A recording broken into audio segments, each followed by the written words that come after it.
ஜென்மம் எடுக்க நான் செய்த பாவம் என்ன?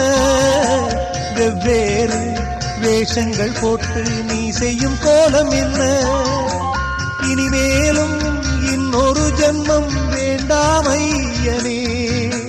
படைத்தாலுந்தன் கோவில் மணியாய் படைப்பாய் ஐயனே. எங்கெங்கும் ஐயப்ப கோஷம் கேட்கின்ற மாமலையில் இல்லென்ற தென்றலும் வீசும் உன் திரு சந்நிதியில். எங்கெங்கும் ஐயப்ப கோஷம் கேட்கின்ற மாமலையில் இல்லென்ற தென்றலும் வீசும் உன் திரு சந்நிதியில்.